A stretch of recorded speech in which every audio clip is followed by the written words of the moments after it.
Faces dropped on a new edition of Soccer Down Here. It's a Tuesday. We're taking your Tuesday thoughts on Twitter at Soccer Down Here, via email, soccerdownhere@gmail.com. Also on the Twitch pitch, twitch.tv/soccerdownhere. We've got a variety of thoughts already in the barn so far this morning, but we'll be taking more as we go. You've got MLS action tomorrow night, and Atlanta will head down to Fort Lauderdale to face Inter Miami in a massive, massive match. We will get into the CONMEBOL World Cup qualifiers today. You've got Raul Ruidiaz, who has tested positive and will be out of Peru's match against Brazil in Lima. You've got Argentina heading very, very high up in altitude to face Bolivia in La Paz. Lots of matches. We'll get into it. Paraguay headed to Venezuela, which could be one of the more interesting matches of the day. You've got Nations League qualifiers. I know you're excited. I know. I hear it. I can understand it. It's palpable. I get it. All kinds of stuff. We've also got some corruption in South America. I know you're shocked. Yeah, I know. It's there. We'll get into that. We're going to do a lot of different things, but let's start with the MLS news from last night that hit very late in our Soccer Over There show. I believe Turner Kirby had a question to kick us off. He did. He said, off of the Jeff Carlisle tweet, he says, "What's with this? Can't be COVID-related almost 2 weeks out unless the whole team plus academy plus staff have all contracted it at once, right?" No, not necessarily. And, I mean, the MLS announcement says, in consultation with the Colorado Department of Public Health and Environment. I am assuming that this is the level of contact tracing with the fairly consistent number of positives that keep emerging. They had their first positive back in late September, and they had a bunch, and then it's been a trickle ever since. I'm guessing since the statement from MLS has, in consultation with the Colorado Department of Public Health and Environment, that it's down to contact tracing. And if you have a number of people who maybe haven't tested positive yet but have been in close contact with these people who have, which is a fairly large number of people who have, you're going to have a problem playing these matches. And this is the very safe route to handle it. I don't have a problem with it. I mean, you've had this many people test positive, and they're still doing it. You know, they were ready to play this weekend, and you had another positive on Friday. This is what you have to do. Does it completely blow up the schedule? Absolutely. And I don't know how MLS handles this in any kind of a real competitive balance sort of way. I think it's impossible. So right now for Colorado, nothing for the next 10 days in terms of matches. The individuals who continue to test negative can attend team training, otherwise remain quarantined. So I guess if they're negative, they can hang out with other people who are testing negative. You have to hope that that is not false negatives, but I would assume that these people have tested negative multiple times. So then it's multiple false negatives if that's the case. Baylor, for example, it looks like their outbreak with their football team could be tied back to false negatives that slipped through, and then it ended up spreading. Well, again, I understand the false negative thing. That's a problem. This is the first time I've heard of anything like that. You want my gut feeling? I feel like that's an excuse for not following the protocols and people interacting in ways that they shouldn't. Because even if it was a false negative, they shouldn't be around their teammates in that way anyway, without masks on, without socially distancing. That's the whole point. You still have to do that part, people. You still do, even in a team, even where you're testing. You have to be careful. They weren't careful. Was Colorado careful? We don't know. Honestly, there's been nothing on this. Either Colorado has got a great front office that is keeping everybody quiet, or nobody's chasing the story. Because what is going on with the Colorado Rapids? Nobody found out what was going on with Nashville or Dallas either in the middle of the season ahead of the MLS's back tournament. What is it? Because something went wrong. There's just no way around it. So MLS is evaluating the options for rescheduling the impacted matches, which include tomorrow at Seattle, which include Real Salt Lake on the 18th and Sporting Kansas City on the 21st. Add that to the 2 matches that already needed to be rescheduled, and Colorado is not finishing their season. It is impossible. So, what do you do? Jeff Carlisle, I believe, speculated or had some level of sourcing that you're going to have to go to points per game. I mean, there's no other way, unless you're going to extend the season and let Colorado play later to get these games made up, but that doesn't make any sense from a competitive balance standpoint. That doesn't help the teams that are missing these games because of Colorado's issues. That makes no sense. What I will take out of all of this is this. You're not going to have everything get back to normal from an organization standpoint anytime soon. Leagues, teams have to come up with plans to deal with this because they can't shut down either. They can't afford to financially. I hate to say that, but that's the case for a lot of these teams. I don't know where MLS is financially, but they've lost a lot of money this year because they haven't had fans in the stands. I mean, that's just it's obvious. They can't afford to shut down again. They can't afford to have these situations happen. But they've got to have a plan to deal with it. And it feels like the Colorado situation has caught them by surprise a little bit. I don't know. They need to find out what's happened in Colorado so it doesn't happen anywhere else. And they need to have a better plan than right now, 5 games on the books that need to be rescheduled that can't be. There's nowhere for them to be rescheduled. There's not enough days to play these games. So, MLS, NFL, everybody, college football, every other league in the world has to figure out a plan. Because you've got games coming up this weekend. You've got the Milan Derby with, I believe we're up to, at this point, the score is like 4-2 Inter in terms of positive tests. You've got big matches going on around the world this weekend. You've got the leagues in South America either ongoing or in Argentina about to start. And you're going to have these situations. There has to be a plan, whether it is you hit a certain number, because there's no consistency, and I've seen these questions come up. All right, if there's 1 positive test, do you go ahead and play? If there's 2, does that mean you can't play? What's the consistency on the decision-making? What is the plan in case of an outbreak? How do you handle a schedule perspective? How do you do any of this? I don't know if anybody really has the true plan here.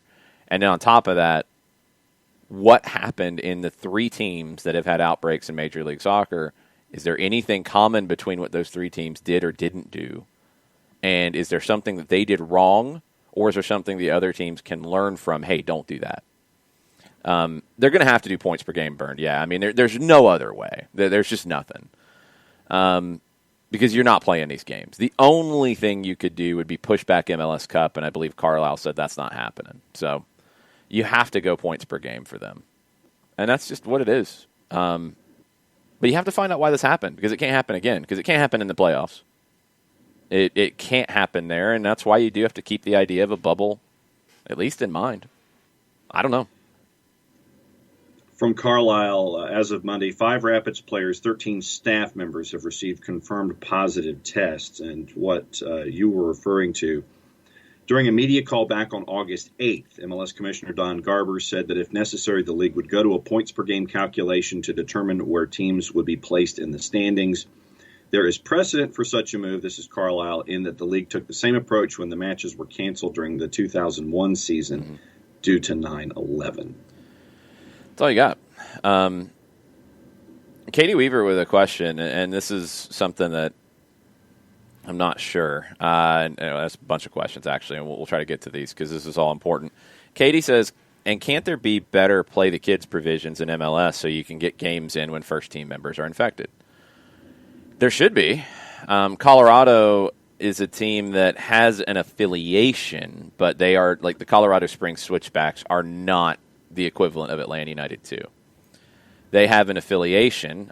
Their season has ended. I don't know if those players are still hanging around. But they should absolutely be allowed to call people up. Now, the academy kids is a different conversation because it affects college eligibility, which is the uniqueness of the American sports landscape here. For whatever reason, the NCAA has said it's okay if kids play in USL Championship on an academy deal. Doesn't affect their college eligibility. We saw that here in Atlanta with many players, but most recently Garrison Tubbs, who's now playing at Wake Forest in his freshman year. But they can't do that in MLS. What? Why? That's the dumbest thing I've ever heard of. But it's the NCAA, so I'm not surprised. Yeah. That's something that needs to get sorted out anyway. If you're going to do it for the second division, you should do that for the first division. If they're not making money, they're still an amateur. And if you've allowed it for pro teams but not at the highest level, it makes no sense. So they have to figure that out, first off. They're not going to this year.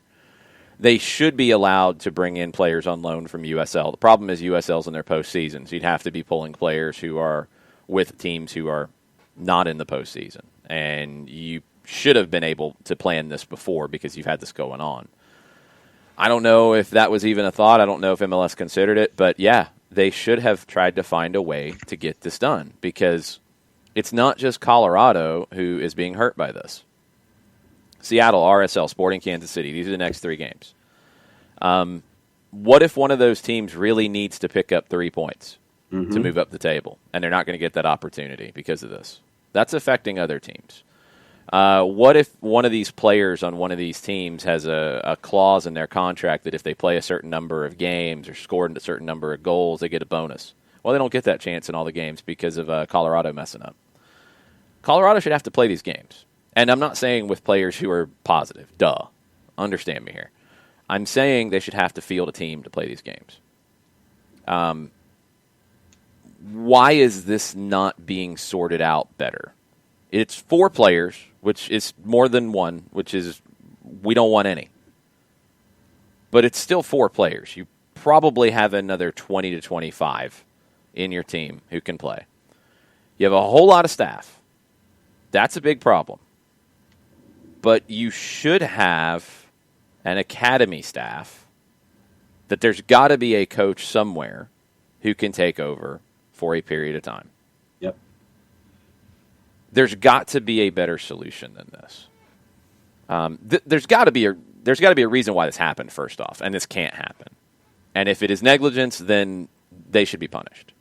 I don't have another way around it because you're not operating here in a vacuum if you're the Colorado Rapids. You are affecting other teams. You are affecting their financials.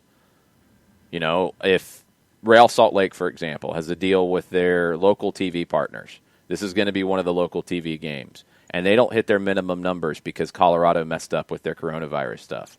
They don't hit their minimum number of ads or exposure for their sponsors. Well, that's on Colorado, and it's going to affect somebody else. There's a whole lot of things that spin off of this. So why has it not gotten sorted out to this point to where you're having to have the Colorado Department of Public Health and Environment come in and shut it down? And why is nobody trying to figure it out? I don't know. I have no idea. Abby's yelling at us. I like it when Abby yells at us. Is it in all caps? No, it's not in all caps. But she tells us, okay, I'm going to say something that may piss some of you men off. Or piss off some of you men. Sorry, I'm reading it wrong. Planning, ? Really, Jason, do you think they really looked ahead? I think that tends to be a mostly male thing. Don't look ahead and plan ahead far enough in advance with things. Sorry, boys. Man, Abby, shutting us all down. Well, then they need to hire somebody who's going to do that. Hire a planner. They need to hire a female planner if that's the case. That's not an excuse, though. They have to have they have to be able to adapt to this. Because just not playing games is not good. It's not an answer. No. Abby, I'm kidding with you. They have to do better. And this is 7 games now in total. Yeah. 5 that have to be rescheduled. It's not okay. And we still don't know what happened. You can have accidents. Look, I don't think anybody's trying to get this, but you have some people who are reckless and you have some people who are following all of the instructions, and yeah, they're catching it by accident. Okay, that happens. But why is it spreading like this through a team? because the other teams have had positives that haven't spread. Right. I don't know. And yeah, they're absolutely flying by the seat of their pants, Domer. Soccer for Good OG says, get someone's mom in there. She'd straighten them out, right? That's accurate. But they have to sort this out because Shiva asks a good question. Does this mean Colorado makes the playoffs without playing many games? Yeah. If it's points per game, yep. And that's not right because what if they lost all these games? Yeah. What if they lost in Seattle? Is that a crazy thing to say? No. What if they lost versus Sporting Kansas City or Real Salt Lake? Not crazy things to expect. What if they get in because they didn't play these games, where if they had played them, they would have lost 4 or 5, and they don't get in? Right. On top of all the other questions we've already asked about it. It's got to be done better here, and that's not being callous about coronavirus or anything like that. But if you're going to do a league during this time, you have to have contingencies, and you have to be able to adapt to things that happen. Why is there not another coach who's been able to step in and run this team of at least 20-plus players who have not tested negative? Why could they not leave the facility and go train somewhere else if they're worried about that? Why could they not relocate if they had to continue the season? They're affecting a lot of different things, and it needs to be sorted better. Go ahead. Right now, if you did points per game, Colorado would be 5th in the West. No, they'd get in. Yeah, we know because they've been pretty good, but they've also been very inconsistent. So not playing games, if you're an inconsistent team, you'll take that because you're not risking getting blown out by the Seattle Sounders or Sporting Kansas City. It's a joke. It's a joke, and they've got to figure something out about it. And, again, I want to know what Colorado's done to have this happen. Yeah. They should have an explanation by now. They should have some kind of understanding of it was a faulty test. It was this person had a house party like Sam Johnson. It was whatever. And we need to know. Because I'm sorry, if Colorado is to blame here for not following the protocols about how training's done or how travel's done or whatever, and they've had this outbreak and they don't have to play these games and they affect other people's business, why should they benefit from that? Yeah. There needs to be an understanding of what happened.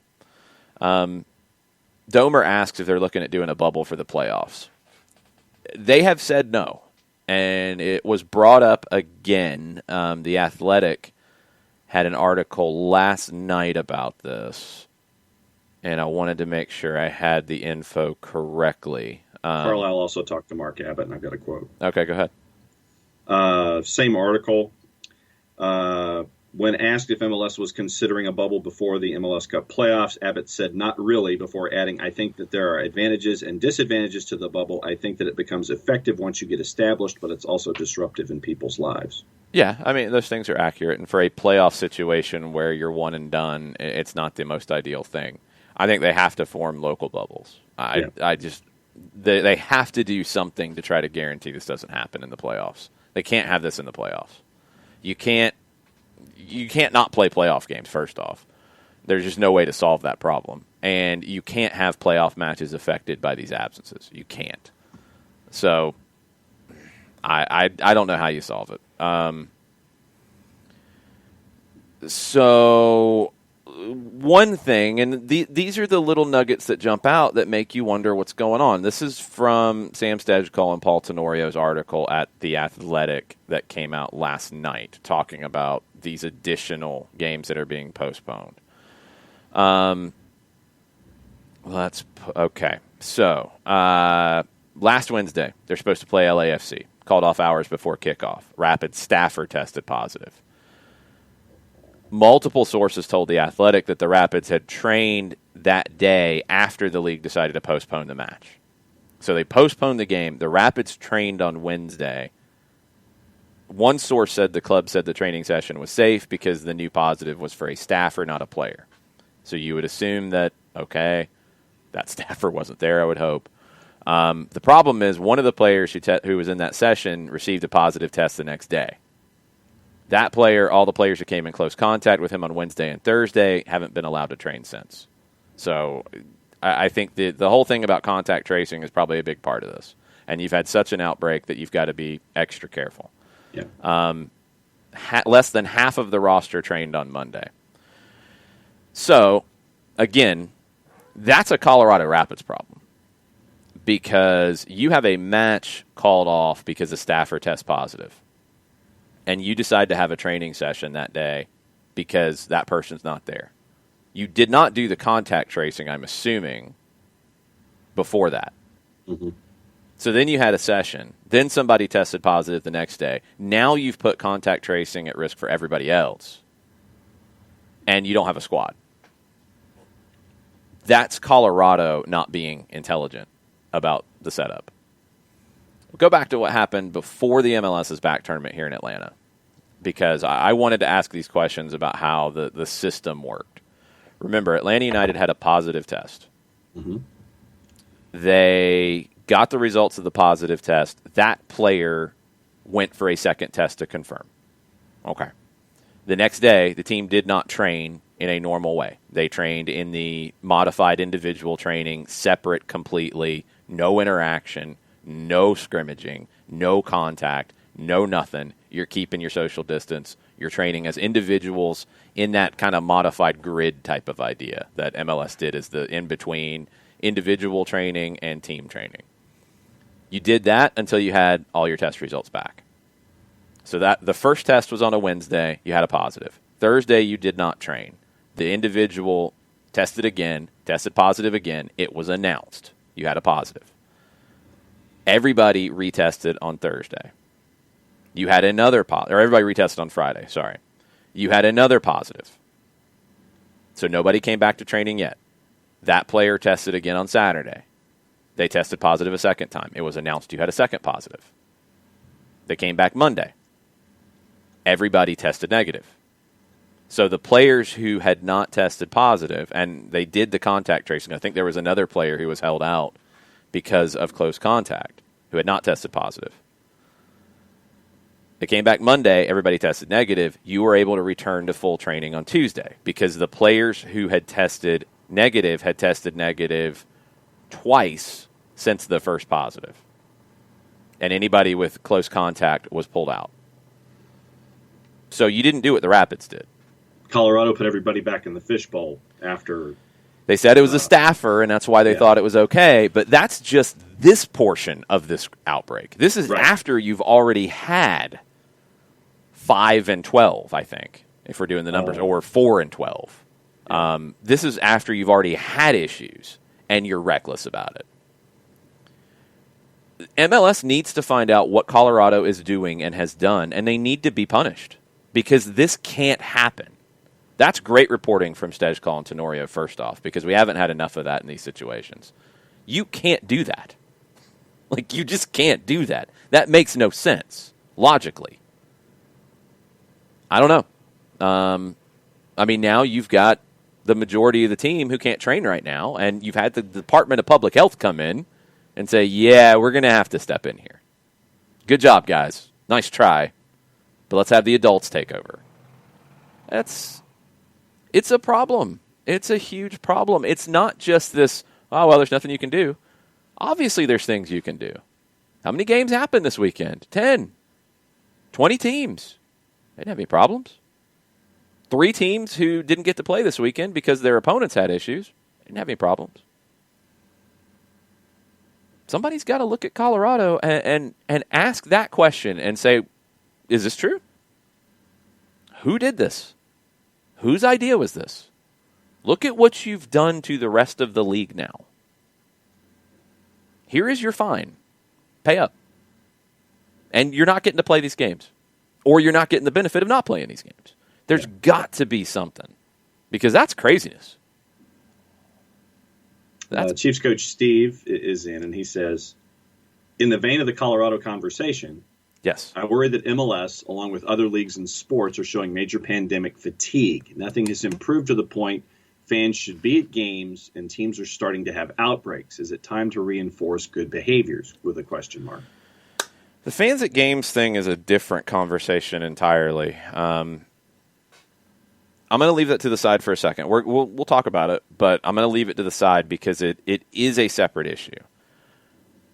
I think the world is having pandemic fatigue because it's not just sports. It's not sports being stupid because it's sports. It's, I've said it every time. It feels like after every game that I've driven out of my apartment complex to go do, driving back after the game, there are people lined up outside of whatever bar or whatever restaurant or whatever club, not following protocols, not thinking about the other people around them.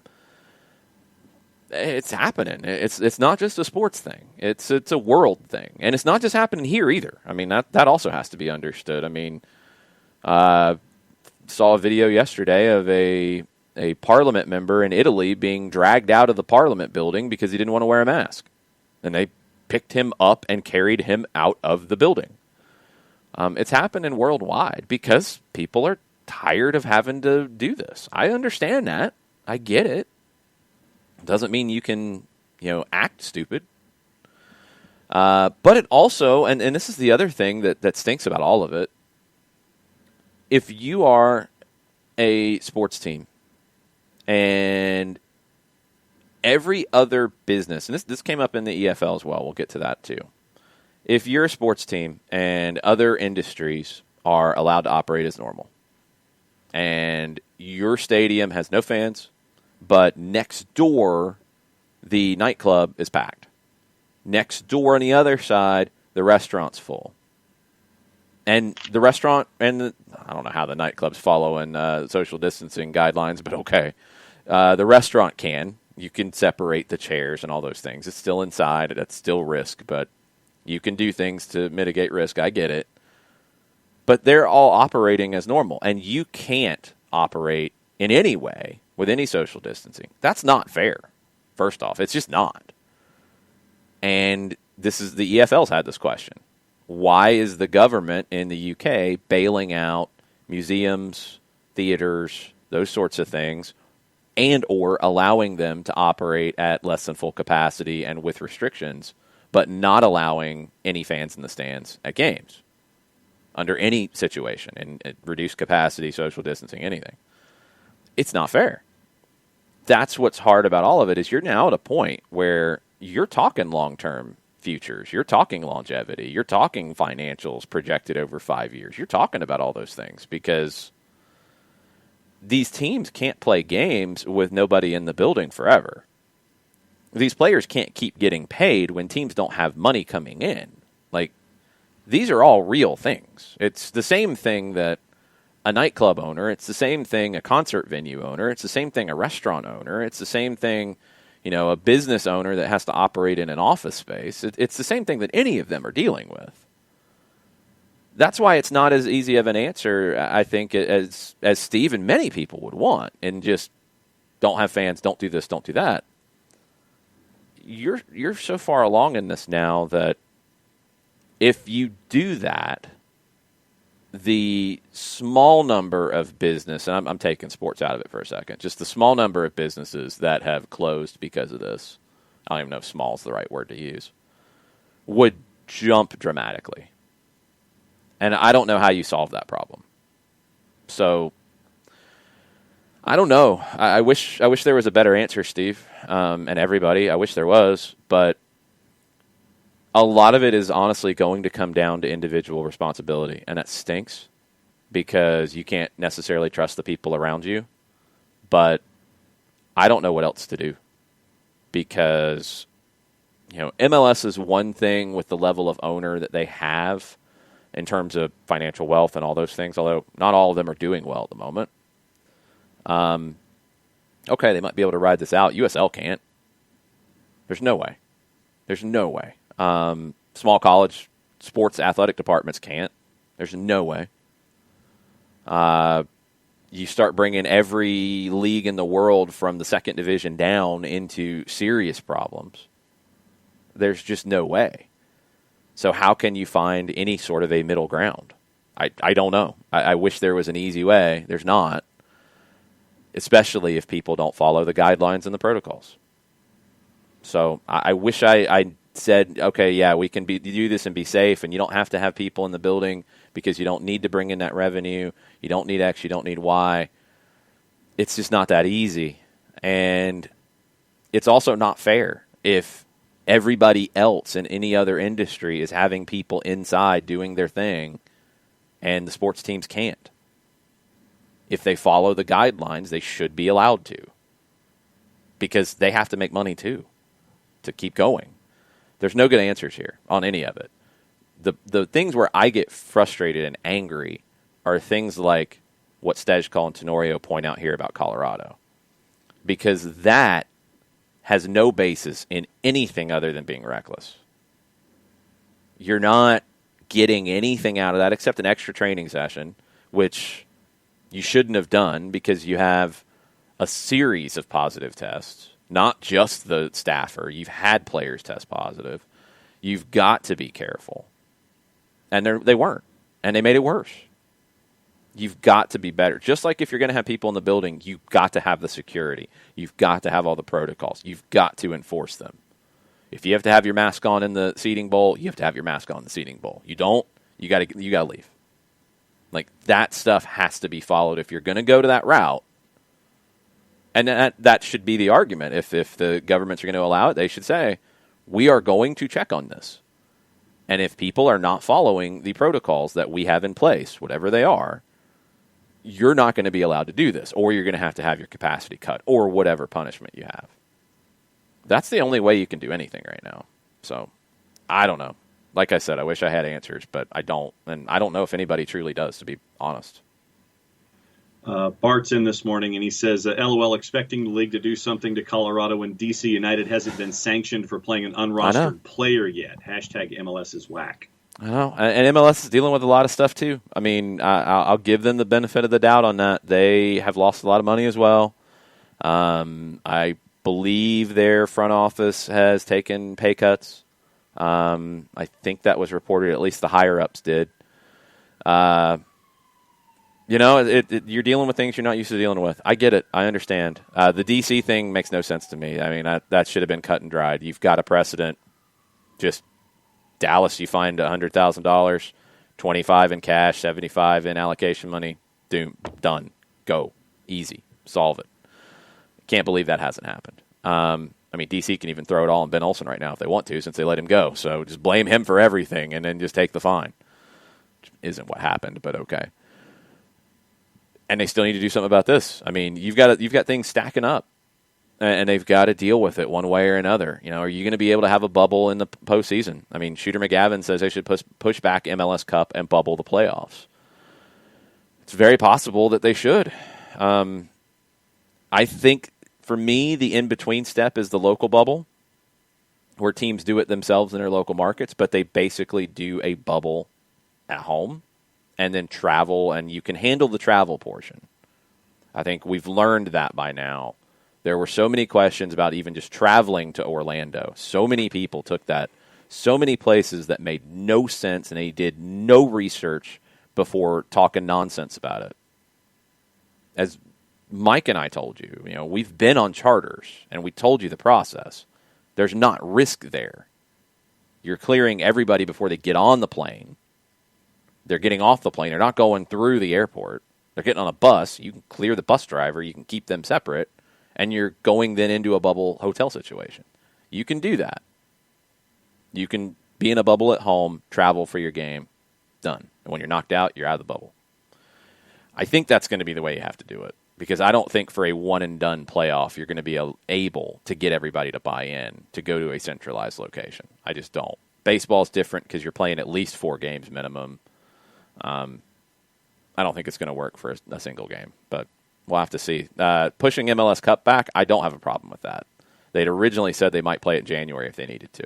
If they need to play it in January, they need to play it in January. Right now, I don't really have an answer yet, but the games are piling up in terms of games that need to be rescheduled. If you have another situation like this, I think there's no question you have to push MLS Cup back, and you have to come back and finish the regular season after the November international window. We are caught up on this subject on Twitter. Is there anything else on this subject on the Twitch pitch? Oh, yeah, lots of stuff. Walt Baxter says, could they kick Colorado out like they did Dallas and Nashville? The other teams impacted could just play each other. A points per game does not seem fair.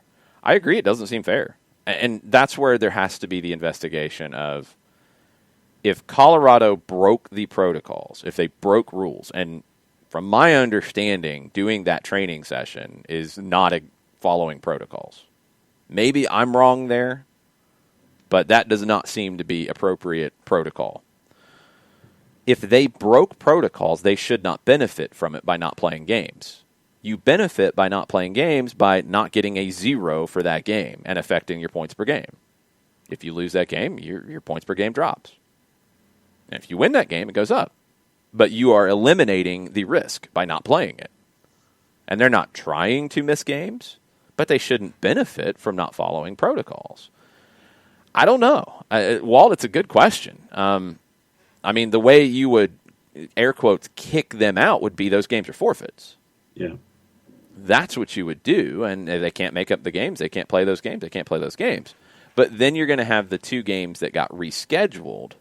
Those opponents are going to say, well, why aren't we getting a forfeit? Why are we having to play a game on short rest that we weren't supposed to? Which is a completely valid question. So why, in my opinion, if Colorado did not follow protocols, and the league needs to investigate that, they should not benefit from a points per game scenario. All of their games that they have missed, if they are at fault, should be a forfeit.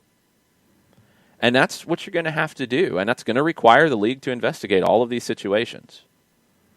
If a team can't play because of not following protocols, and they're going to have to prove that, and teams will fight it, I understand, and then that creates a whole other can of worms, but you can't have this happen. You just can't have this happen. I don't know. Mazzano, the NCAA is a joke. Accurate. And this pandemic is making more people realize this. Accurate. Can't make cohesive policies that would apply to all of college athletics. Accurate. They are horrible. Mazzano, you pretty much nailed it. I have nothing. 1,000. I have nothing else to add. There's a lot more to it than that, but for the sake of brevity, I won't go into all those gripes here. You nailed it. You're good. Burned on the MLS USL Academy thing. He says, this was poorly handled this season. I understand there are CBAs, but this is a unique situation. I want to make the one thing clear. The academy part is not a CBA issue. The academy part is a college issue. For whatever reason, and I do not understand where they drew the line, NCAA allows academy kids to play amateur contracts in USL Championship. They do not allow that for Major League Soccer. That it should be one or it should be all or nothing there for me. It should be you can play in anything on an amateur deal or you can't play in anything on an amateur deal. That doesn't make any sense where you draw the line.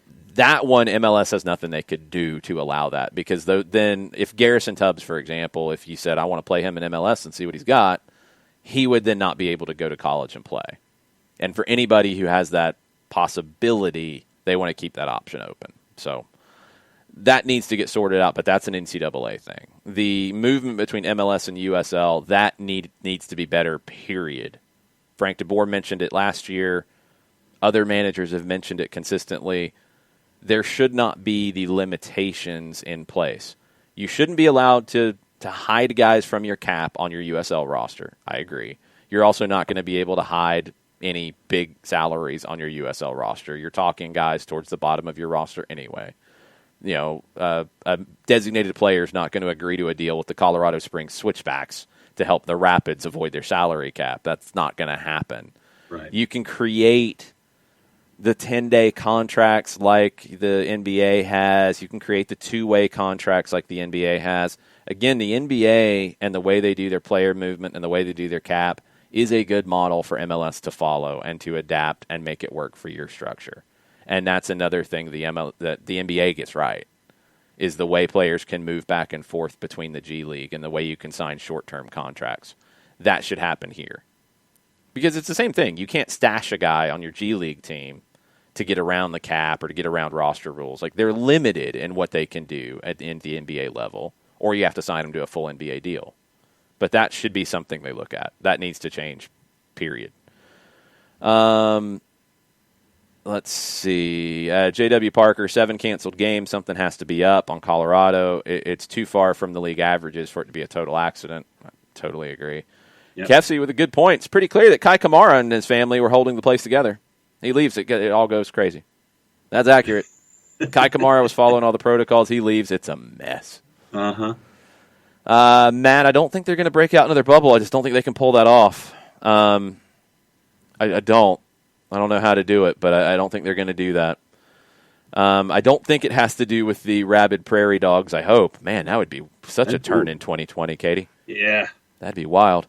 Man, that would not be good. JW says, would going to points per game help any other teams besides Colorado? Everybody else is playing their games. So, I mean, it only helps you. It only comes into play if you don't play the same number of games as everybody else. Now, we did have a couple of other games that didn't get played this weekend. I don't know if they've been rescheduled yet. I don't think they have. That's going to have to get sorted out. And then they would potentially benefit from it or not benefit from it. That's the thing. You don't know, because you could say Colorado doesn't benefit from it. What if they win all these games they don't play? But the biggest thing is they don't lose them either. Yeah. So that's why I don't think it works. Kefsey, I did not know this. Denmark has a minks outbreak. Their minks have an outbreak, or the minks are everywhere right now, Kefsey? I need clarification on Denmark's mink problem. If the prairie dogs and the minks are at the same level, we've got problems, Kefsey. That's not good. That's 2 separate continents and 2 separate kind of impact from a dog. Yeah, we're comparing, just comparing. We're not saying they're the same thing. Or Denmark's in Colorado. We got that. I hope we got that. Yeah, we just, I mean, animals are hurting everything.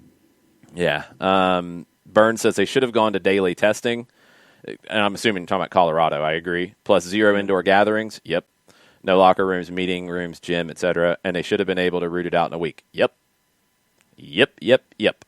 And they did not do any of those things. And instead, they had a staffer test positive, and they had a training session the same day. Yep.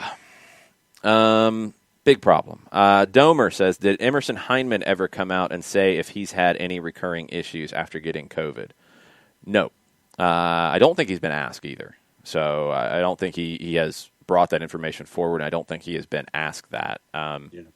He has had media availability since he revealed that.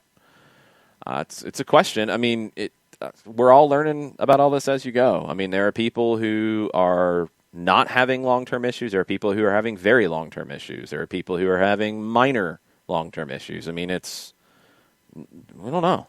I mean, we don't know. But he has not said anything that I have seen about that. Mazzano says, I'm all for disqualifying a team from games/postseason if an investigation into the outbreak shows that prohibition policies were not followed properly. NFL, Tennessee Titans broke rules. They're fined. They should have forfeited games, not just rescheduled. I'd assume that if Tennessee has any other problems, you're going to be down to forfeits. I mean, there has to be a policy here. If it is a fine on the first offense and the second offense and then forfeiting past that, whatever, there has to be that policy. It's crazy. I see the Reggie Cannon stuff. We'll get into that here in just a minute. I want to finish up with everything else first. J-Dub, Parker, does Colorado have a good local reporter who would investigate this? They don't have anybody who's attached to the Athletic in Denver who covers the Rapids specifically. They do have athletic reporters there, for example. They do have the Denver Post, and they've had I don't know if you'd qualify as a beat writer or not. They've had regular content on the Rapids in the past. You do have an SB Nation blog, but that's getting into a different level. I don't know if they'd have the resources to really dig this out. You've got a few other independent sources, but there's not a whole lot. I'm just shocked it hasn't, hit the national folks deeper than this. I mean, that's at least a start with Stejskal and Tenorio's piece in The Athletic from last night. I mean, that's I would assume that is 100% breaking protocol. Yeah. To have a training session on Wednesday when you've had a game postponed because of a staffer testing positive, and then you have another player test positive the next day. Now, That positive might not have been related to that training session. But if you were already having issues and you have a game postponed, you probably shouldn't train in anything resembling a normal training session. Yeah. It was modified individual training here in Atlanta before the MLS's back tournament when you had a positive until everybody got the all clear and you had no players testing positive that were part of the group. Then you were allowed to go back to team training. You didn't have an outbreak. You have had one in Colorado. That's got to get sorted out. We are getting into Reggie Cannon for sure, y'all. Don't worry. I want to try to keep on some form of topics that make some sort of sense because we get out of hand sometimes. Yeah, there's so much going on with all this, y'all. And like I said, I wish I had answers. I wish I knew the solution. I wish you could just not do anything and everybody be safe for a month and that would get rid of it. Unfortunately, that's not going to happen in this country. It's not going to happen in any country at this point, I don't think. That's not even just a U.S. thing. I think it's past that. So you've got to learn in some ways how to protect yourself and how to deal with it properly because there are ways you can do things to be safer. And what blows my mind is when people just don't do the basics. That's the part I just don't know. I mean, J.W. Parker says, as somebody in the music industry, I can definitely say that we can't keep this up. Even the giants of the industry are getting crushed. I have a good friend who is no longer at Ticketmaster. There's no tickets being sold. I mean, what's the point? You know, if you run a concert venue, you haven't had an event since March. Like, how do you keep paying the mortgage? How do you keep paying rent? How do you keep any staff? Like, these things are real, and it doesn't mean you can just go and be reckless and crazy, but they can't shut down. Like it's where it is. It's brutal. So I don't know. Wear a mask, do the proper contact tracing, be smart, keep your distance. The bars, yes, Bernd, I'm totally with you. I just can't get over the bars thing. Every place/country where bars are open and schools aren't has its priorities wrong. Bail out the bars and the workers. Tell everybody else to drink at home. I would agree. Oy. Okay. I think we've covered all of the Colorado stuff. If more pops up while we're on, we will talk about it. Let's get into this Reggie Cannon situation. So, John, did you see this? Yep. All right. So, Reggie Cannon, and I want to make sure I'm quoting properly here. I've got it. Okay. So Reggie Cannon did an interview with, it was Oguchi Onyewu and DeMarcus Beasley? Yeah, on the Crack podcast, yes. Okay. And Reggie said, and remember, Reggie Cannon's now at Boa Vista in Portugal. Reggie Cannon was very vocal after the fans booed the players' decision to kneel during the national anthem in the first game back. The national anthem's not being played in stadiums where there are not fans. There were fans in Dallas for those games with Nashville. They played the national anthem. The players kneeled. I believe all the players kneeled, both teams. And Reggie Cannon talked about that, and he also talked about how it made him feel that his own fans were booing. He was very clear in how he felt.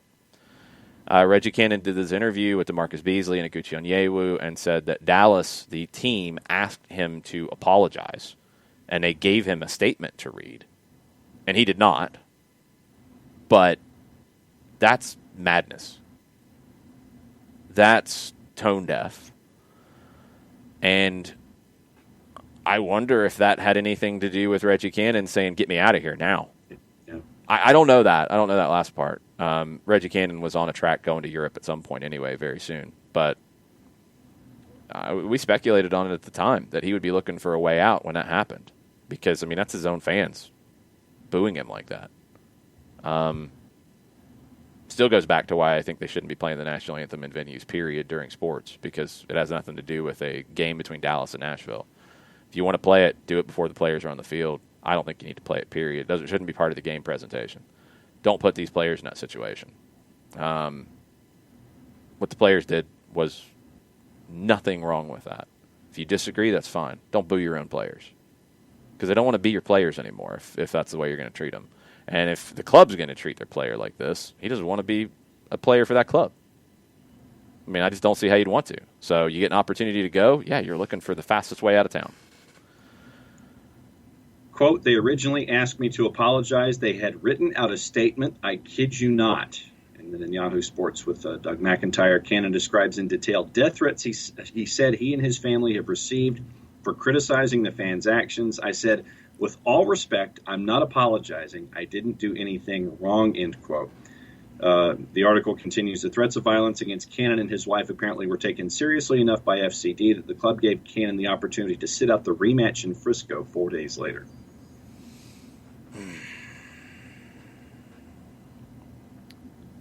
Dallas has got to look in the mirror at why you would think that's the appropriate way to act. Dallas's front office has to look in the mirror on this one. And there needs to be a very strong evaluation of who thought that Reggie Cannon was in the wrong, who wrote a statement and put it in front of him, or who had a statement written for him and put it in front of him, and who put him in this position. Because that person obviously doesn't get it and shouldn't be there. And if it's a group of people, then a group of people shouldn't be there. It's unbelievable. It's unbelievable. Abby shares, she's part of the Independent Supporters Council, all member supporter groups of the council, and that does include some USL groups as well. They were asked to poll their members regarding the national anthem and if it should be played or not played or played before the players come out. Abby doesn't have the results, but it's a question being asked at the supporters level. It needs to be something the league does, and if the supporters can push that, great. It should not be part of the game presentation at an absolute minimum. Ricky says the sad thing is this probably isn't limited to FC Dallas. We don't know that. I don't want to be cynical and agree with you, Ricky, but you're probably right. You're not right across the board, though, and that is a good thing. There are plenty of clubs who are supporting their black players, who are supporting their players who stand up for issues. There are plenty of clubs who are doing that. Maybe more in MLS than any other league in the United States, in the NWSL, in the WNBA. Those are the three that I think have really led the way on this and been out in front. Others have. The NBA has done some great things with it. The NFL is at least paying attention to it now. NHL it's a step. has. Oh, the NHL has, but the NHL also has not done very much either. Let's be fair on that. Short of the start that they had when they started the bubble in Toronto, ever since that first moment with Matt Dumba, it has gone off the edge. Nothing since. Wait a minute. I thought they didn't do anything at first, and then they got called out for it, and then they did stuff. Yeah. Sorry. I was speaking specifically in the bubble. Yes, you are correct. But then when they go into the bubble, Matt Dumba, and they have the big presentation, and then you're looking for a follow-up, and there really hasn't been one. Okay. Anyway. MLS in general has been better than most. That doesn't mean you don't have Dallas situations. And you should never put a player in that situation because you're going to get players who don't want to play for your club. And I'm glad Reggie Cannon said this. I hate it for him. I hate it for his family. I hate it that he was treated this way by, allegedly fans of the club. Because if you're true fans of the club, you're not going to treat one of your players that way. You can disagree. You can disagree and have your feelings about why it's disrespectful and all that. That's fine. You can disagree. Mm-hmm. But why would you make your own player feel this way? That's the part that makes no sense to me. If you can't handle your disagreement, then you probably shouldn't even be there. And you probably shouldn't go. And you should probably be careful about exposing yourself to anything that might upset you to that degree. You might want to get some bubble wrap and live your life in bubble wrap the rest of your life. If somebody doing something that makes you so angry that you're going to act that way and actually throw things on the field, you probably aren't going to be ready to handle public situations. Just saying. It's embarrassing. And it's embarrassing that this happened to a player who's given everything for that club from the academy on through. And it's embarrassing that they treated him in this way after the fans did. Shouldn't happen. And add it to the list of things the league needs to ask questions about. Yeah. Cannon said that while his wife was initially hesitant about moving overseas, she became eager to leave Texas following the August incident. It has changed Cannon's perception of his first professional stop to, quote, everyone at the club said, we have your back 100%, Cannon said. And when it actually gets sticky and you actually have to go through it, I mean, I'm looking around and I'm almost alone in this, end quote. Yeah, well, and that was something that came up, and Fourcard made a good point about it. Reggie Cannon didn't really know what to do about this, and I get it. I mean, it's not like anybody has a guidebook for how to handle these things. And I don't know if it was Onyewu or DeMarcus Beasley who said that's why we have the coalition, to have your back in these things. That's why you have the Black Players Coalition in MLS, to support, a young man like Reggie Cannon who didn't do anything wrong. That's what's so annoying about this. He didn't do anything wrong at all. There's just nothing that he did that was wrong. You can disagree all you want, but when you get so angry about somebody doing something that doesn't hurt you, to where you're going to throw things and you're going to make death threats, you can't be in public. I mean, it's just really. I don't know. I got nothing. Okay, well, one more thing. Yeah, go ahead. The SB Nation site has a little bit of a deeper dive in the quotes from Reggie. So the day after I made the comments and a little backlash started to happen, FC Dallas originally asked me to apologize. They'd written out a statement for me that read, quote, I apologize to the fans. I offended with my choice of words. I let a heated moment get to me, end quote. I haven't told anyone this. Again, I'm in such a sensitive spot. With all respect, I'm not apologizing. I didn't do anything wrong. No, he didn't do anything wrong. And for them to try to make him apologize to the fans that he hurt, who acted in a way to boo, throw things, and later make death threats, no, Reggie, you didn't need to apologize. You should have been supported better by your club. That's really disappointing. Byrne says, I feel like the NWSL is one of the leagues that has handled this topic the best. Kudos. They have. The WNBA has as well. Those are the two that I think have done the best with it. I think the NBA and MLS have both done a very good job as well. The NFL's been very slow to. Major League Baseball's got a ton of different issues, but this is one of them. And the National Hockey League, I don't think they understand it. I don't think they get it. And it shows at times. So the women's leagues are the two that have led the way, in my opinion, because the WNBA's been out in front of this as well. They've done a great job with it. Yeah, Ricky, they tried to make Reggie Cannon say that he had a heated moment. That's just embarrassing. Okay, let's move on to another topic. The reports that have come out.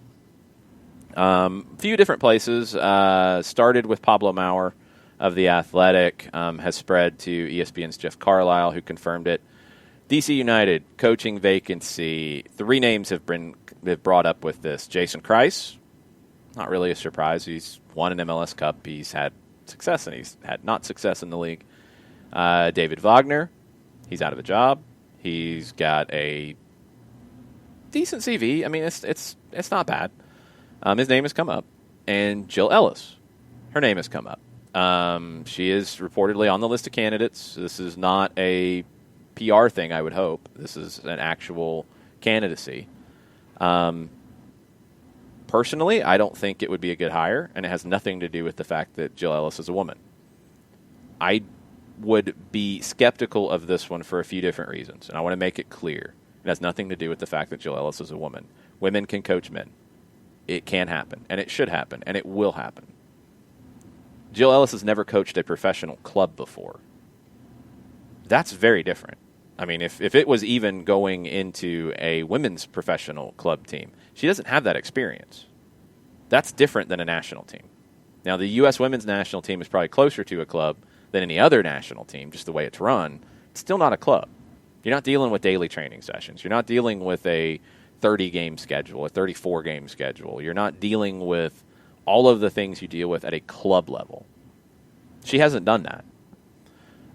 She's worked in college, and she's worked for the national team program. That's it. Second, tactically, I don't think she's strong.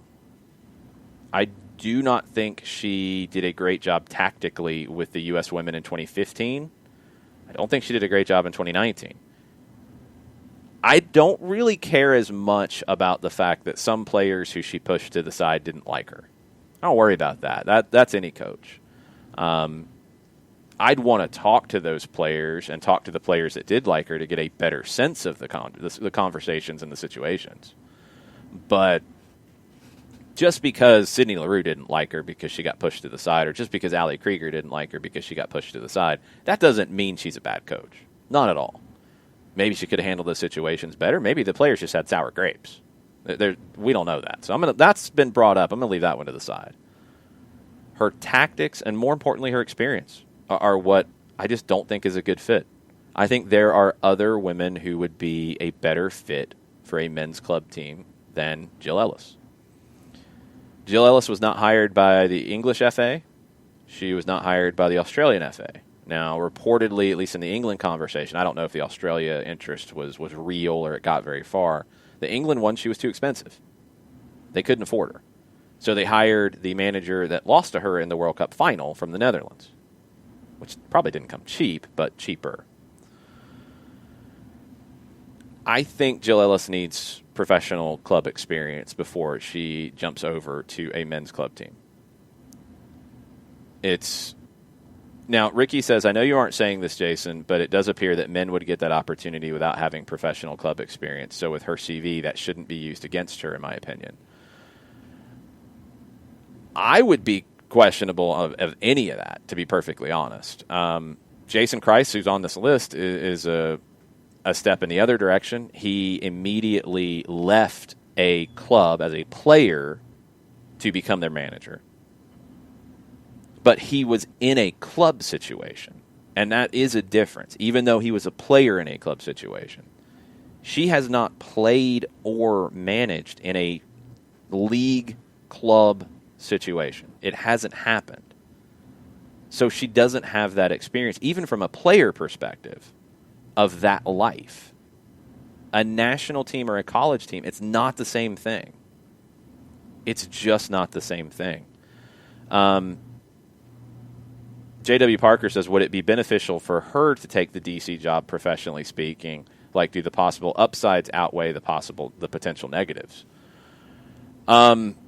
Anybody taking that job, I would want some answers about how much they're going to spend. I would want some answers in the ways they're going to spend. I would want some answers about fixing some of these roster issues. And that's for anybody. It's not the greatest launching pad for her. I really think the best job for her would be to go to one of these high-profile European club teams. That would be it. Sadly, I'm trying to be careful here because people will twist things. I 100% want to see the best manager, male or female, work. There are brilliant female managers.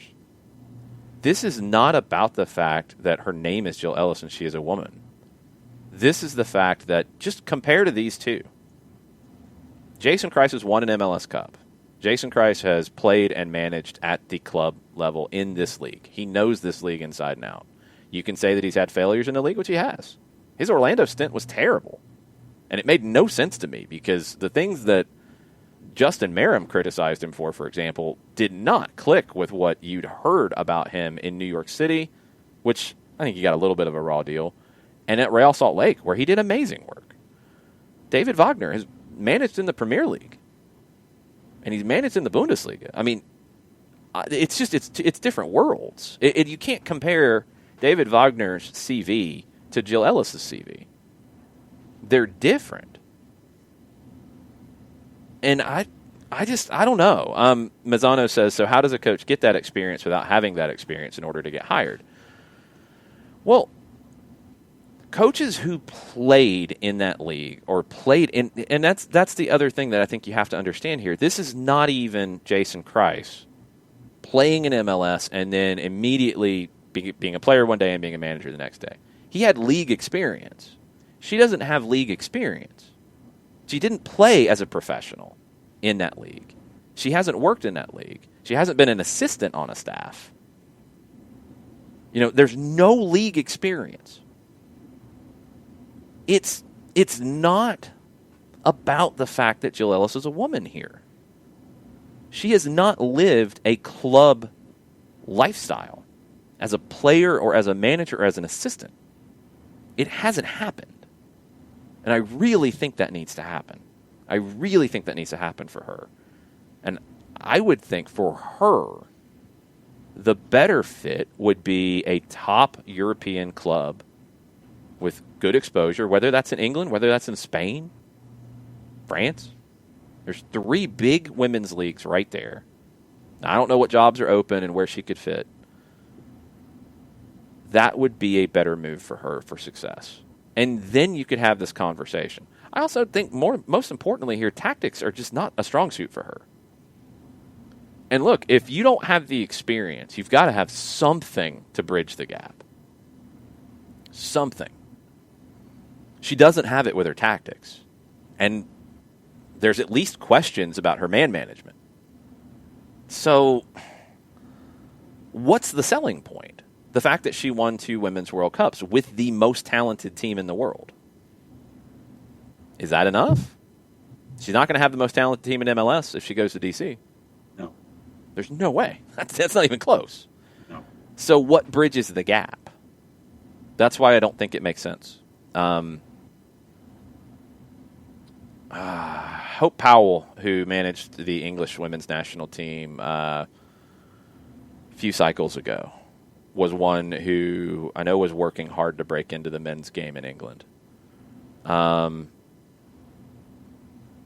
I think, I might be wrong, I think she's worked in some smaller teams trying to work her way up.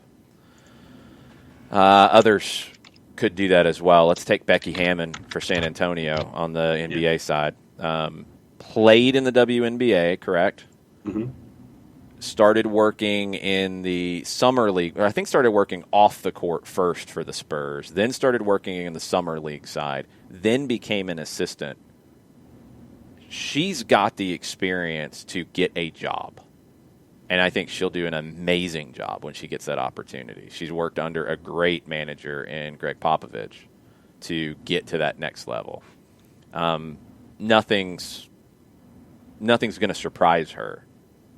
Whereas if you haven't been on the club side of things and you don't have those qualities to bridge the gap from that, I just don't think you're being set up for success.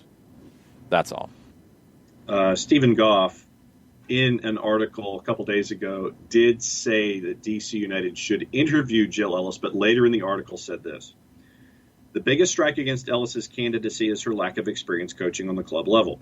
She's never worked in the NWSL or its predecessors. Coaching a club through the grind of a regular season is different from periodically gathering a national team for a burst of matches. There's also a difference between leading a cast with varying backgrounds and skill levels, players working for a paycheck rather than their country, and overseeing the giants of women's soccer.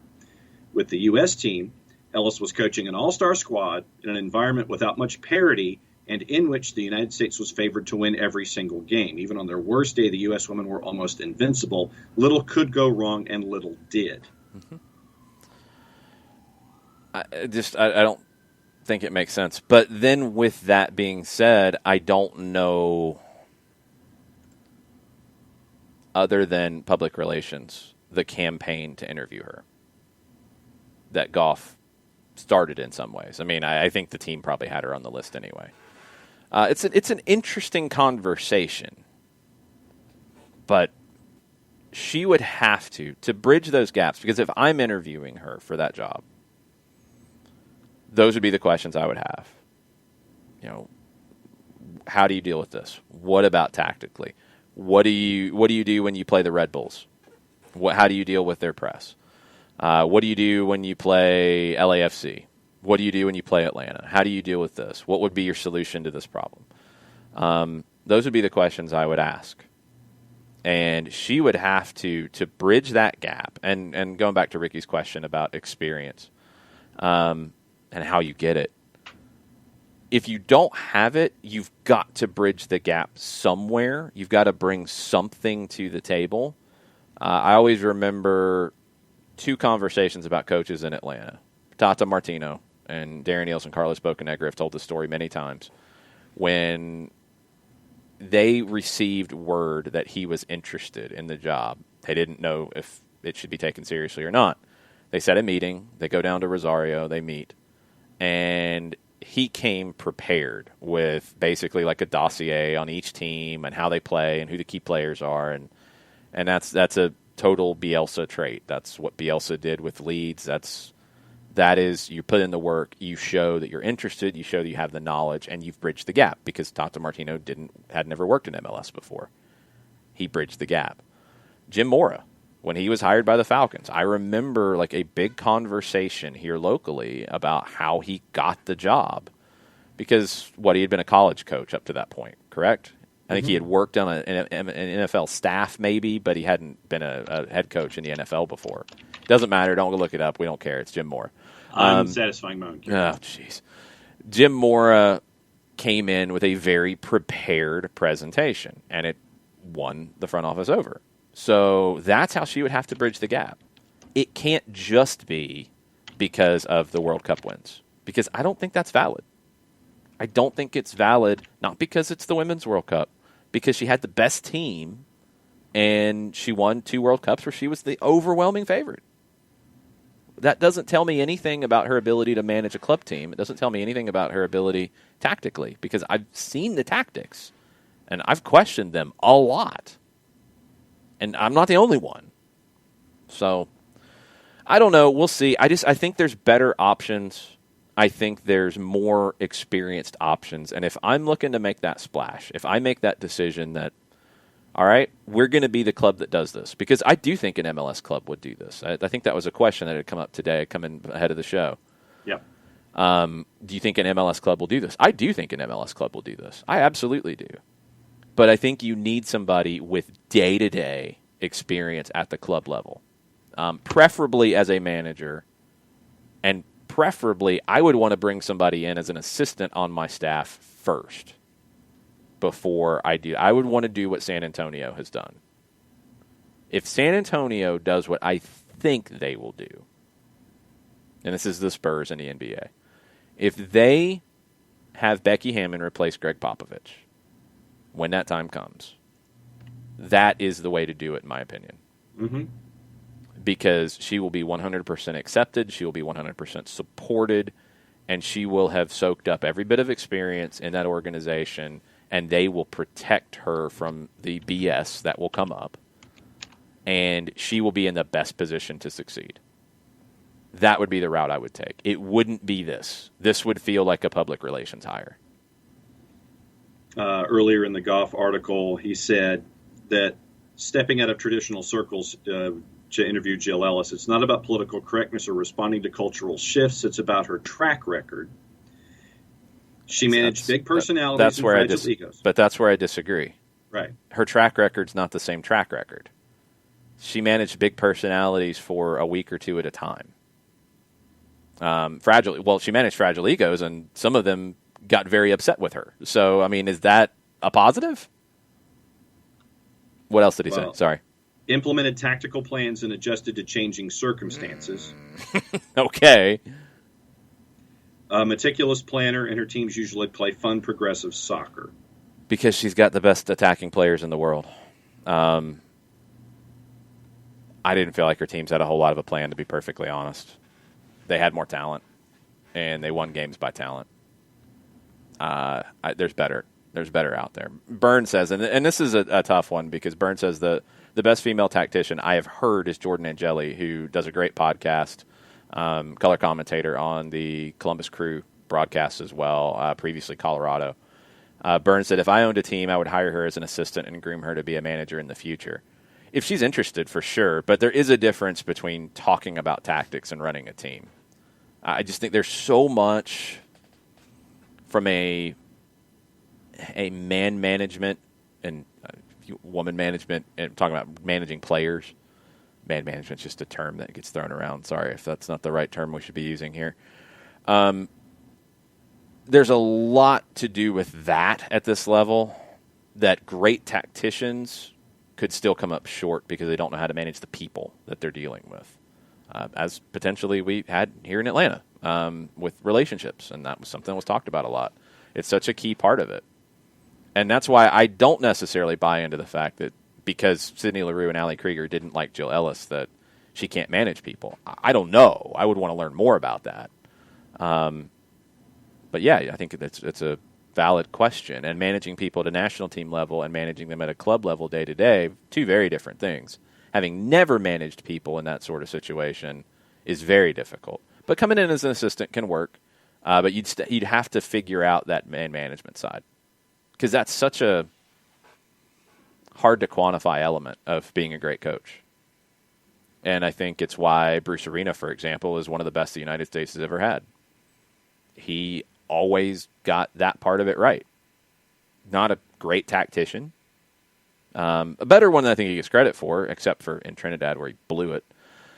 But he blew it. He's a coach. He blew it. Coaches blow things. It happens. It doesn't mean he stunk as a coach everywhere else. That's something that, just like we talked about Michael Bradley and his legacy, like Bruce Arena's legacy should not just be Trinidad. Probably will be for a long time, but it shouldn't be. He blew that one. But he got the most out of teams because he could manage the personalities. I mean, compare what the LA Galaxy were under Ruud Gullit, who had a glittering resume, one of the greatest players of all time, an incredible player, knew things about playing that no player on his team, maybe outside of David Beckham and potentially Landon Donovan, would have any clue about. He was a disaster for the Galaxy.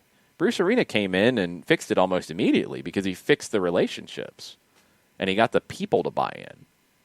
It's because he dealt with the people the right way. So it's all weird. And it's all tough. I want to see a woman get that opportunity because she's the best person for the job. I just don't think Jill Ellis is the best person for the DC job. And I think between the three people that are on the list reportedly, she would be the third person. So she would have to kill the interview. And she would have to have an incredible plan of what to do going forward that would be better than what the other two bring to the table. And if she does that, go for it. But there would be questions, and it's not because she's a woman.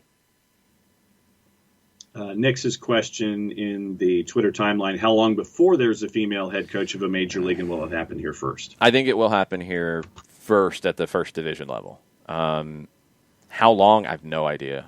I would really like to see somebody hired as an assistant first. And I don't know who that would be coming out of NWSL right now because there's been some shifts on the coaching side over the last year. I mean, Mary Harvey's a name that has come up multiple times about bigger jobs, and now she's in the federation side with the youth national teams. I don't know who that would be at the moment, but yeah, I do think it'll happen here first. I have no idea about a timeline. I don't know. And that's hard to quantify because it's different experiences, and it's hard to bridge those gaps without having those experiences. So you have to find a way.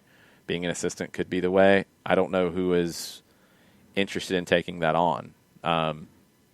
Because the other thing is, and this gets kind of weird sometimes with this stuff, like Becky Hammon, for example, went down the NBA route from day one when she started coaching.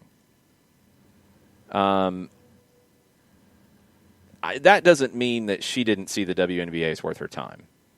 The NWSL needs great managers as well, and they need great female managers as well. It's not to say that women can't work in MLS because the NWSL exists. It's to say the NWSL could be an attractive situation for great female managers, and they might not be interested in going to MLS. I don't know. It's going to take the right person to do it, and it's going to take a club to, take a step out there and step out of their comfort zone. That's true. I'm not convinced Jill Ellis is the one, and I'm definitely not convinced DC is the spot for it. Just because, man, that's a tough situation. Yeah, I mean, Becky Hammon had a knee injury when she was playing in San Antonio, and then that season, because she couldn't play, she asked Coach Pop if she could sit in on film sessions. Yep. And that was how she started to learn and pick his brain. And then when her playing career was over, then immediately gets the offer to be an assistant coach for the San Antonio Spurs. And then I want to say 2 years later, she coached the Summer League team in Vegas. She was the head coach of the Summer League team, the Summer League squad they sent over. So she's had that progression, and she's developed those coaching chops to, to be. I think that, like you said, I think that she's going to be the one that will replace Greg Popovich in San Antonio when it's there, because that progression was there that she followed. Breaking news, Cristiano Ronaldo has tested positive for COVID-19 and has left the Portugal squad to isolate. Oof. Well, hello. I mean, just because he's a great player doesn't mean he can't test positive. I mean, it's the same as any player. It's just now Portugal doesn't have Cristiano Ronaldo for Nations League. Who do they have today? Hang on. Let's see who gets there first.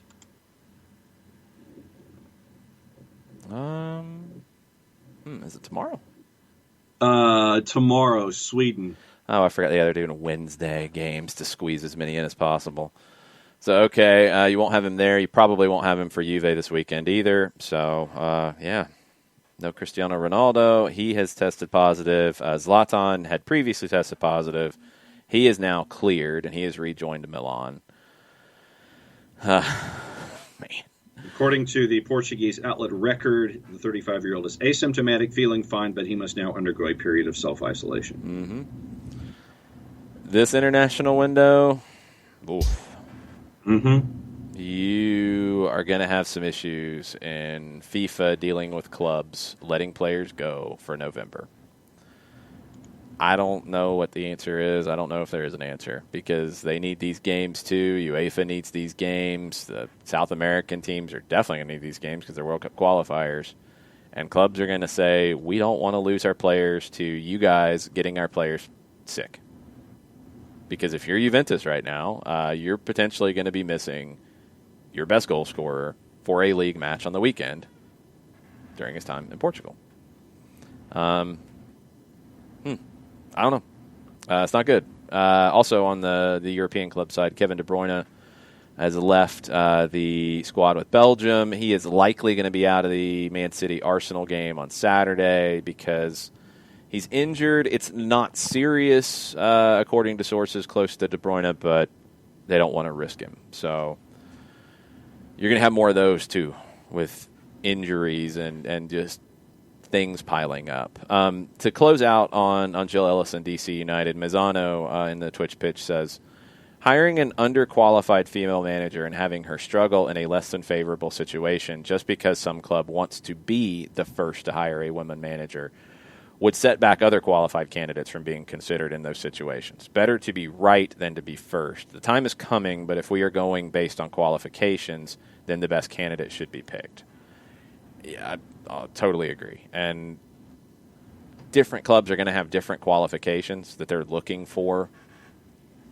I want somebody with experience at the club level. And I'm not saying even the men's club level, but at the club level, just living that life and knowing what it is. And Jill Ellis doesn't have that. So I would have a huge issue with it. Tafka on Jill Ellis real quick. Yeah. He says, Tafka agrees with you, but is there a concern that DC United may make the decision to hire Ellis for non-soccer reasons? Their attention to detail and the soccer-focused club management has been lacking. What do you think? There's always that concern that somebody does it for non-soccer reasons. It would get a ton of attention, and it rightly should. I just don't know if she'd be set up for success. Because I don't know. I mean, DC, let's go back through DC over the last decade. Ben Olsen had a lot of bad teams to deal with and got bad results. But, man, there were some horrendous teams that he had to deal with. Okay. They went out and they got Wayne Rooney. That was the big buzz moving into Audi Field. It didn't work out for Wayne Rooney. I don't think that's DC's fault. Just didn't work out for the family. Nobody was happy. He ended up calling that a day a little early. So your adjustment from that, also Luciano Acosta, you didn't make the sale, and I don't know why, unless PSG completely pulled out, but that's not the way it's been reported. You said no at the final offer. Maybe PSG pulled money back, but you got nothing instead, and you let him walk on a free afterwards because he didn't want to be there anymore, and you lost his last year there because he was so messed up in the head about nearly going to PSG. So you butchered that one. That's one you can put on DC. But your solutions to it were to get Ola Kamara, were to get Julian Gressel, were to bring Yamil Assad back, were to get Edison Flores. And those moves haven't worked out. What can you do to make the team better now? I mean, just looking at DC and seeing them recently and keeping up with what they're doing here, because we see them again here soon. Defensively, they're horrendous. Bill Hamid can't do everything. Bill Hamid's still a top goalkeeper in this league, but he's got to have better options in front of him. I think Frederick Briant is towards the end of his time of being effective. Steve Birnbaum's still a good player to have in the squad. Donovan Pines could be the next guy, but he needs time to get there. They've got some talented young players in Griffin Yao, in Kevin Paredes, in Moses Nyman that need to play. They need a right back. They haven't had a right back in years. Joseph Moore is fine on the left. I think they need one more center back, and maybe it's a rotation to push Pines and give Birnbaum some time off from time to time. They need a right back desperately. They need to decide if they can get more out of Russell Canals and or Junior Moreno as their 6, because they need more steel defensively. If those guys aren't the answer and they're just good but not good enough, they need to move on from that. They've got to overhaul this defense in a big way. Or it doesn't matter if you have Gressel, Flores, Assad, Kamara. I mean, I don't even know if that 4 is really good enough in this league to be a top team. You know, it's Assad and Gressel weren't the primary options in Atlanta. There are far more primary options there. Edison Flores wasn't the primary option in his previous stops. Ola Kamara has been a good forward in this league, but not an elite one. Is that a good enough foursome to get gold, or do you need to upgrade somewhere there? Or are you just going to be okay?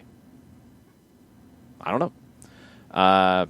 I don't think they're in a good position to be successful next year anyway, no matter who they hire. And maybe, as Bernd has pointed out in the Twitch pitch, somebody like David Wagner, who has worked with young players and has built a team up with what DC's got coming through in Nyman and Paredes and Yao and others that have played at Loudoun and coming through their academy. If they're going to coach up the next group, maybe he's the guy to go get to develop that group. And if that's part of your equation, then again, I don't think Jill Ellis fits because she hasn't developed talent like that. So she doesn't have that aspect to her CV. I said CV again, just because I like messing with people. I'm not a Euro snob. It's just easier to say than resume. It's shorter. Mm-hmm. CV is more fun. I like that term. I'll adopt that one from the Euro snob vocabulary. Curriculum vitae from Latin. CV. That's all ridiculous. I'm not saying all that. Just CV. Okay. So, Tafka, they could make the decision for non-soccer reasons. I hope they don't. Would it blow my mind? No, it wouldn't. But I think they've got quite a few issues. They need 3 impact players for next year. Impact, not just 3 decent players or 3 better players than they need impact players, or it doesn't matter what they do. Before we get to Katie Weaver's question, why don't you tell everybody about our good friend Steve Apolinsky? I could do that. Apolinsky & Associates, LLC, proud supporters of everything soccer down here in the SDH network. Wrongful death and serious injury attorneys. If this is a conversation that you need to have, you can have it with Apolinsky & Associates in a couple of different ways. You can shoot Steve an email directly, STEVE, at aa-legal.com. You can give them a call at 404-377-9191. Get a free consultation that way. Or go to the website, aa-legal.com, large device or small. Hit the arrow key, the enter key, return, whatever works. And a pop-up window will pop up because that's what pop-up windows do. They pop up 24/7, 365 and a quarter.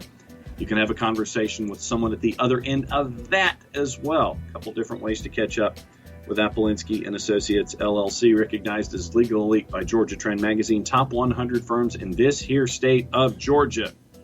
Wrongful death and serious injury matters. The conversation you need to have is with one firm, and that firm is Apolinsky and Associates, LLC. The website, aa-legal.com. DC United, by the way, in the league standings the last 6 years, including this one, going back to 2014. This season, 26th overall, 2019, 10 overall, 2018, 9th overall, 2017, 21st overall, 2016, 10th overall, 2015, 8th overall. Yeah, I'm not even getting into that. That's why I think some of the Ben Olsen doesn't know what he's doing crowd has not been fair. They've had some bad rosters, and he got good results out of them. Or they had a bad roster, and he got decent results out of them. They were better than the quality of the squad. This was the first year that I felt like they had more talent than the results they're getting. And It was time. As Ben said, I think they needed a different voice. But DC's got some issues. I don't know if Jill Ellis solves all those issues, to be just honest about it. I don't think she's the right one, and we'll see who is, because I do think MLS will break down that door here at some point. Who that is, I don't know. We'll just have to wait and see. Okay, Katie Weaver asked this, and it follows up on something Burns said on the Twitch pitch.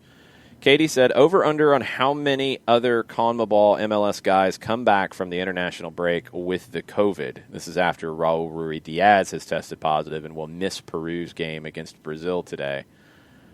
I don't know how many will come back with it. I think the question that I have is how many guys are going to have hamstring or calf issues that rule them out of going in November. Yeah. That's the one that I think is going to be the large number, because teams are not going to want to miss their players potentially going into the postseason. And they're not set up right now to have any kind of a quarantine period after the November window before the postseason. So if this happened, and this was the November window, and Raul Ruiz-Diaz tests positive in Peru, and he comes back, he can't play until he's clear. He could miss a playoff game, and they could get bounced. Burns says, cancel all national team games now. CONCACAF was actually correct about this one. Says their hand was forced, of course, but still. Yeah, I mean, it's kind of hard to do these things at this point. We've seen, and I don't know, and this would be the comparison I'd have to make before I 100% agree with Bernd. We're seeing players test positive at clubs. We're seeing players test positive at national teams. Right. Are the players with national teams testing positive in greater numbers? Are they testing positive strictly because of being in a national team scenario with a long bit of travel, getting there, et cetera, et cetera? Or is it about the same risk as if they were at their clubs? I don't have the answer to that. I don't know. I don't know what the solution is. One, the Nations League needs to go away. I could care less about the Nations League. Sorry, UEFA. You already have the European Championships. You already have World Cup qualifying. The Nations League doesn't do anything for me. I was going to say, what does it do? It's something to do with rankings. It's another competition. Basically, they wanted to get away from friendlies that don't mean anything to games that mean something, but they don't really mean anything, because the Nations League doesn't really mean anything. So I don't think they solved the problem. I think they need to just have less windows, period. They need to have across the board, and FIFA and the confederations are going to have to figure out how to make all this work financially, because, again, I mean, and look, the coronavirus might force their hand on it. They might not be able to have the revenue to do a Nations League type of competition. You need to have your Continental Championship and whatever qualifying you need for that. So the European Championships, Copa America, the Gold Cup, the African Cup of Nations, the Asian Cup. You have those. Done. You have your World Cup qualifying. Done. That's it. If you want to create a couple little windows here and there for friendlies, okay. I'm all right with that. I don't want a whole bunch of friendlies, because these players need to be with their clubs. That's where they get paid. That's where the money is in the game. And it is a club over country conversation, I guess. And I probably wouldn't have said that 10 years ago, because the clubs, at least from the U.S. perspective, weren't as big of a deal. Now they are. you don't need these meaningless games or games that are meaningless, but they're trying to put some meaning to it with the Nations League. I mean, no, like we don't need that. World Cup qualifying is a harder thing to answer right now because you're going to have it somehow. Your European Championships and your Copa Americas and your Gold Cups, you're going to have those. Those are important, and the confederations need those in a big way. The Nations League stuff and the extra windows for friendlies, I don't know. I don't think they solve anything. I don't think they help anything. There will be a lot of undisclosed knocks. That is absolutely true before the next window. Mm-hmm. Abby says people are testing positive all over the world. People are tired of following protocols. Absolutely. Kefsey says international travel is certainly more of a risk than staying home. I would agree, except if you're Lionel Messi and you have your private jet and you have people come meet you and you head on over to Argentina to get ready to play Ecuador. That probably makes it a little bit easier. Dude, you need a ride? Come on. Yeah, I don't know if the Peruvians are traveling that way or the Bolivians are traveling that way, but Lionel Messi can travel in a very safe way. Mm-hmm. But yeah, in longer time. This is the thing, though. The CDC says 15 minutes. So is it more of a risk to be in the plane for 5 hours versus 3 or 6 hours versus 2? That I don't know. I can understand how I could see that it would be, but I don't know the science on that. The plane is I think the worst thing. The bus, buses and travel to games and on bus, I'm not as worried about. I think you can solve those issues. The planes are a concern.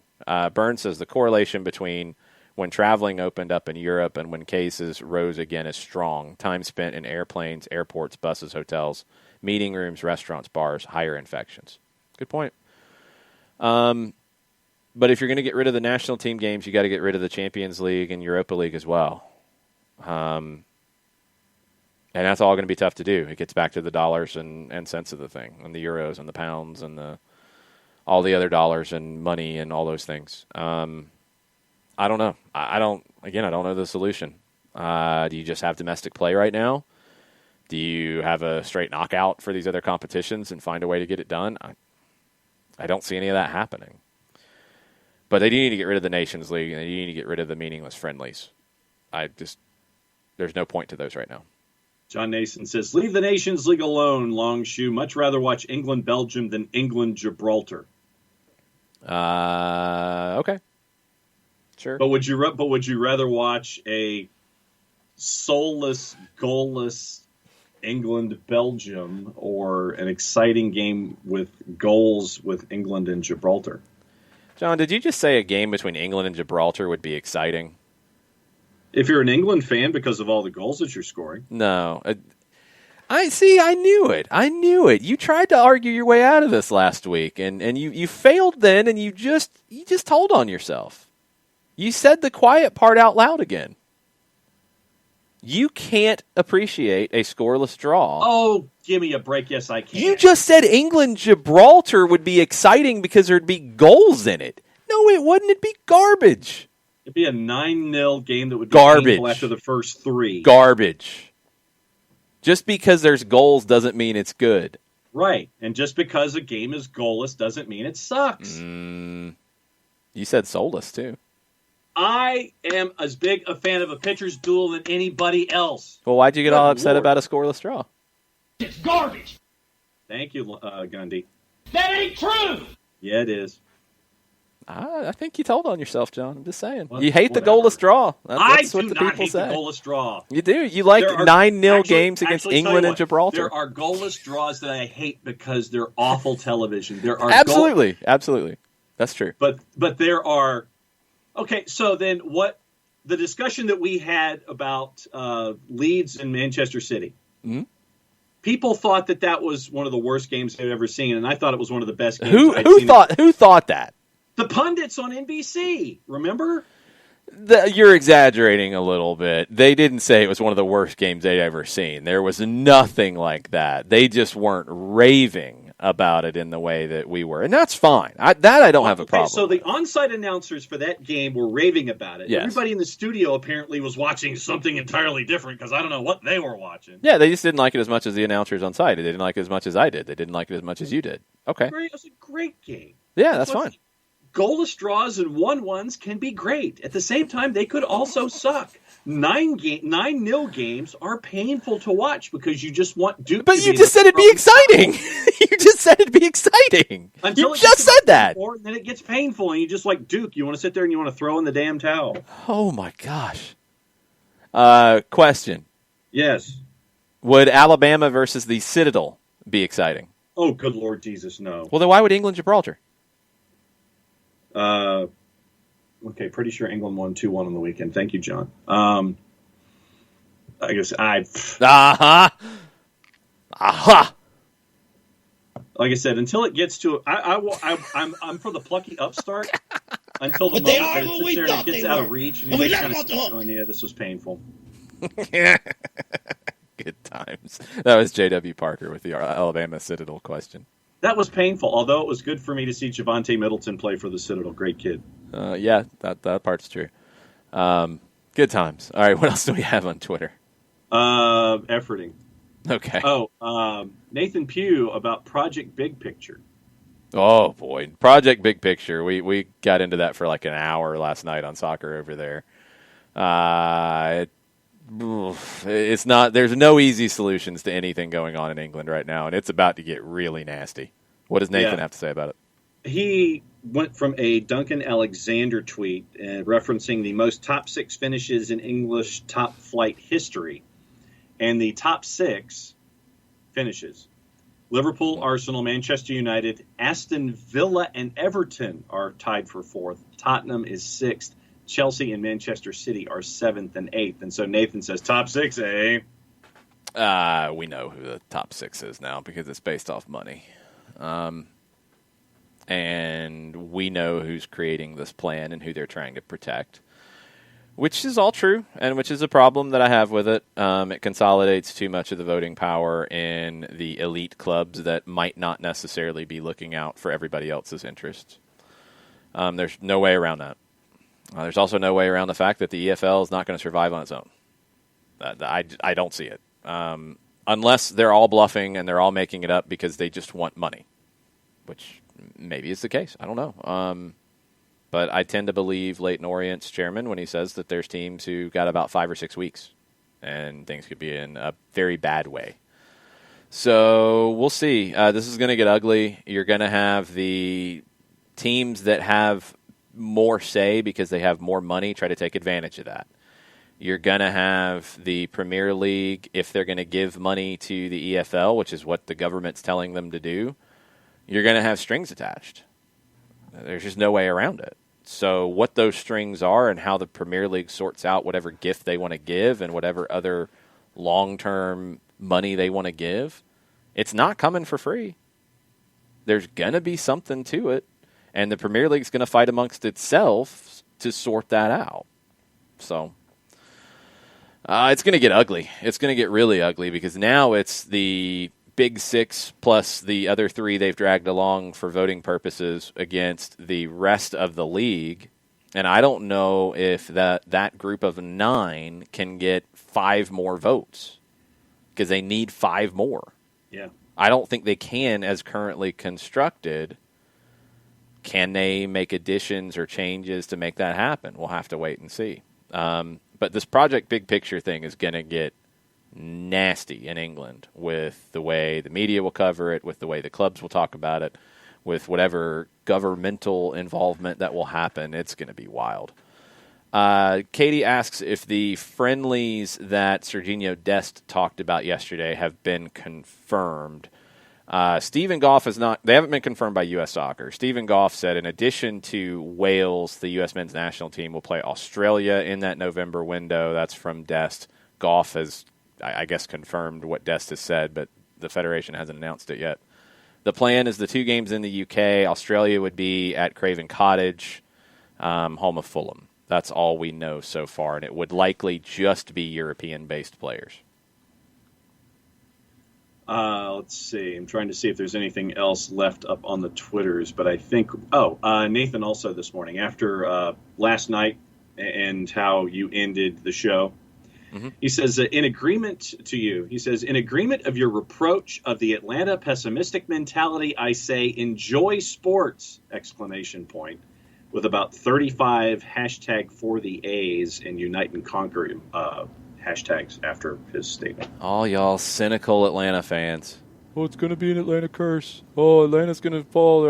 It's the Falcons. It's all this cynical. We're cynical. Everything's going to suck. Everything's going to be terrible. No, I know that's a good win, but it doesn't mean anything because it's Atlanta. I know it's a good win, but that's it. That's what happens. I know it's been that way for like 40 years. But and yeah, well, just enjoy what you're watching, please. Even if it's England Gibraltar and it's 9-0. At least enjoy it for a little while, I guess. What about the Faroe Islands and Latvia that was 1-1? You watched it, not me. I did. Like I said, and I told you, the Latvians could have gone front and center to Mahoras Patatas with all of their tackles in the second half. That might have been entertaining for me. I might have enjoyed that. I was waiting for red cards that didn't happen. I mean, really, the game should have finished 11-8. I might have enjoyed that. Okay, other stuff that's on my list for this morning before we start to wrap up. The winner of today's... What a plonker. Oh, God. Sam Johnson, forward for Real Salt Lake. The RSL show broke this news. They reported that Sam Johnson has allegedly been holding house parties at his West Jordan home. Sources indicate that this article refers to an incident in which shots were fired during a party with more than 100 guests in attendance. Yeah, that's not good. There was also a joke that went around that said then obviously Sam Johnson was not doing the shooting because, yeah, he hasn't done much of that in RSL. He's out of contract at the end of the year. I think the team has suspended him now. He ain't coming back. Because this isn't the first time. There were problems with him last year, too. So, Sam Johnson, good job. You are the plonker of the day. Yeah. A couple other little nuggets. Thomas Partey, the new Arsenal midfielder, he had 2 assists for Ghana in their 2-0 win over Qatar. KPMG did a little chart showing that the German Bundesliga as a whole spent €321 million in the transfer window. Chelsea, by themselves, spent €247 million. That's nuts.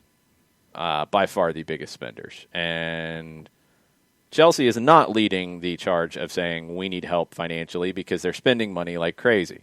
Mm-hmm. And I do somewhat disagree with what some people are saying in England that, oh, well, Chelsea spent €247 million, so they can help Leyton Orient and et cetera, et cetera. Well, why should they necessarily? I mean, it'd be nice, but Chelsea's got to deal with Chelsea. Yeah. And sign their own players and spend their own money that they made or have. I'd like for them to help. I'd like for there to be a better working relationship, but just because they spent money on transfers doesn't mean they're obligated to give it to the 4th division.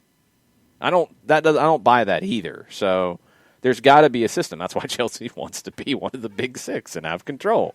Because they say, oh, you want some of our money? Okay, fine. This is what we want in return. They didn't just give €247 million away. They got players in return. It's kind of how business operates.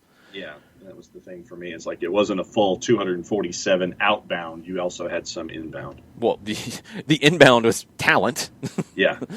I mean, it's Timo Werner, and it's players that are kind of good. Yeah. Okay, a couple other things. Italy. You should have a decision tomorrow on what they're going to do about that Juve-Napoli match that did not happen, that Juve wanted to happen, that Napoli didn't show up because they weren't allowed to travel. It could be a 3-0 win for Juve. It could be a 1-point deduction for Napoli in addition to that for failing to complete the fixture. Napoli are ready to fight. They should be able to avoid the defeat and the deduction. They had a round of tests early this morning. No new positive cases. Things are going in the right direction for Napoli. Real Madrid-Barcelona, first time this year, set for Saturday, October 24th. It's going to be a 10 a.m. Eastern Time game in our neck of the woods. 4 p.m. I can't remember if it's in Madrid or Barcelona this first time. But a 10 a.m. game, a lot of times that gets thrown into the nighttime slot in Spain and like the 3 o'clock or 4 o'clock kick here. But it's going to be the earlier one this time. Right. You remember Robinho, the original Robinho from Brazil? Yep. He has rejoined Santos for the 4th time on basically playing for free kind of wages. Yep. I think he's making about minimum wage, I think. It's below minimum wage, I think. It's like $250 a week or something. Something like that. I thought it was like $50 a week. He's 36. It's his club that he's been at forever. The 4th time he's rejoining them. So, cool that he's still playing, I guess. I guess that's a good thing. We're going to finish on the news front, although probably some news will break because it always does, with this madness out of South America. So Argentina is headed to Bolivia to play in La Paz, which is very, very high up. Very, very, very high up. Argentine television has been freaking out about that because they've only won one time in La Paz in their history. Well, the night before the game, you get a couple different things that have come out. First off, it seems like the head of the Bolivian FA has an arrest warrant out for him. Yeah. Which is always good. Also, the manager of the Bolivian national team has had FIFPro send a formal complaint to FIFA over his extortion of potential national team players. He wanted them to sign with a particular agency. So, legendary Bolivian defender Milton Melgar said the Bolivian leadership and coaching staff are not interested in the national team. They are only interested in their personal issues. There were 3 players who received calls that if they did not sign with a representative, they were not going to go to the national team. And they did not, and they did not get called. According to Sport in Spain, Cesar Farias, who is the manager, he is from Venezuela. He was accused of the same thing when he managed the Venezuelan national team. Now he is in this situation with the Union Federation of Professional Soccer Players of Bolivia. FABOL is the organization.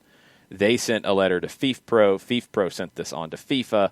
The threats were real. Obviously, if he said, these players, I'm going to call you up if you sign with this agency, and then they didn't sign, and then they weren't called up, well, the threat was real.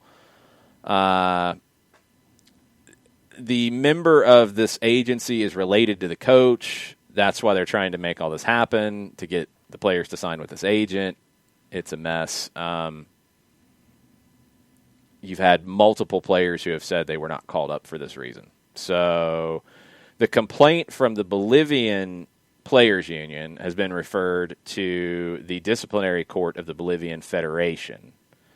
That could also move on into 2 different things. It could go to the FIFA Ethics Committee. It could also go to the Bolivian court system. So, yeah. That's all hanging over their head. Also with the fact that Bolivia got blown out in Brazil in Game 1 and is now hosting Argentina in a game that they've typically gotten a result in La Paz. And if they don't get that today, Farias might not even get the opportunity to get brought up in Bolivian courts. He might get fired. So, good times. That's at 4 o'clock today. I'll be watching that one on Fanatis, and hopefully Lionel Messi does not vomit on the sidelines again like he did, I think, last time he was in La Paz. Yep. A couple other things. Okay, finishing up on the Twitch pitch. Burns says, did I see the Serie A salary list? It was very interesting to me. I'd never seen such detail for an EU league. I did not see that, and I would like to see that. If you get a chance, throw it into the Twitch pitch, Burns, por favor. I have not seen that. I'd like to dig into it. Mazzano wants a weekly segment with Kevin Egan. If we can get time from Kevin Egan to do that, it'd be cool. It's tough because, especially right now, as they're doing a whole bunch of games, and he's doing stuff with La Liga TV and all kinds of things. We will try to get him where we can, now that he's got his cool studio, and we can pull him in more. Yeah. It might not be always in the morning show. It might have to be kind of separate stuff to do just because of timing, because he's doing CNN stuff as well. So it's just tough to get some of Kevin's time. The man's busy. He is. So we will do our best. He's a busy dude. He is a busy dude. J.W. Parker on the Project Big Picture. And we're not going 3 hours, Nix. No, because I got to interview Jamie Dubose at noon. Well, there you go.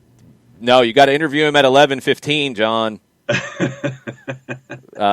J-Dub says, so there are 3 teams that aren't in the Big Six but are included in the strength in the voting block. Do you think those 3 teams could see new wealthier ownership as people and or corporations will be interested in gaining the strengthened voting rights, this resulting in a Big 9 eventually? That's an interesting way to think about it. I didn't really consider that. But if those Big Six want to keep control of their Big Sixness, and they would be in control of the new owners and the R&D of that. That's true. They would be able to vote it down 6-3 because you only need 6 votes of the super council, basically. I mean, if you wanted to buy Southampton because they've got these rights, and you could get Southampton and the other 3 to join in, I mean, it could be done, but you're probably going to have to really lobby hard of like a Spurs, a City because they're new money, maybe a Chelsea. I mean, that's what will be interesting is the Big Six politics. Yeah. Like, okay, Manchester United and Liverpool have been behind this plan, it sounds like. Chelsea's been involved in the plan making. The other 3 were brought into it a little bit later on. But how do the allegiances lie between those ownership groups? Are there potential splits there to where the other 3 could use that to their advantage? It's the politics of it will be crazy. Yes. Let's see. Juice boxes for tonight quickly. Argentina minus 200 in Bolivia, who's a plus 539. It draws a plus 354. Draw. Ecuador plus 196. Uruguay plus 152. Draw plus 219 at 5 o'clock. Ecuador. Venezuela plus 146. Paraguay plus 211. Draw plus 206 at 6. Those numbers shifted. Mm-hmm. I think Venezuela was a bigger, not underdog, but had more juice attached to them last night. Yeah, they did. Draw. Peru at 8 o'clock, plus 7.25. Brazil, minus 233. Your draw, plus 350. Peru doesn't. They're missing players. I would have easily said Peru, but now that they're missing players, I'll go Brazil. 8:30. Chile plus 213. Colombia plus 142. Your draw plus 217. Colombia on the road in Chile. Colombia is pretty good at the moment. I'm going to go Colombia on the road, even though they're not the road underdog. Okay, and Robinho's you were right. Robinho's making $271 a month. That's that's the equivalent. And Tony Annan interview that was a fun one. Yeah, that's posted up on the pod catchers. You can get that wherever you listen to podcasts. You can get it at soccerdownhere.net as well. You can scroll back. Posted it this morning. Ended up talking to Tony for a longer time than we thought. It was good. He always says he's long-winded, and I'm like, just keep talking. You're explaining things in a really good way, and I hope people are listening and not just, people who are fans, but I hope other coaches or, youth coaches are listening. Tony really opened up about a lot of stuff in this. It was a really good conversation. You got insight into the twos, you got insight into the academy, you got insight just into coaching as a whole, insight into just dealing with a pandemic, insight into writing children's books. There you go. Which is wild. All that stuff. So that's available as of this morning. Go check that out if you haven't had a chance. Tony's always fun to catch up with. So that was a fun conversation. Let's see. And looking at the instant replay on MLSsoccer.com, I disagree with Charlie Davies. Yeah. What you actually transcribed it, I believe? I did. Okay. Charlie said it was a goal. Barlow and Royer are in an offside positions. Neither player attempts to play the ball or impacts the action. The question is, did Royer interfere with Brad Gazan's line of sight? If so, then the goal should not stand. He did not. He was to the left, and he's looking at the video. His rights and lefts are backwards. Okay. He was to the left of Gazan and had to jump out of the way to the left of the ball, which improves the angle. It was Gazan's defender, Franco Escobar, that impacts his vision. Jerry Marufo and his crew got this one right. The vision's not the issue. What Charlie said's correct. What Charlie said from describing the play is correct, and that is the way the referees have ruled on it. I disagree with the interpretation of it. Right. And I don't know if just the interpretation that I'd like to see is just not the way referees around the world want to call it. And if that's the case, then we're all wasting time bloviating about it.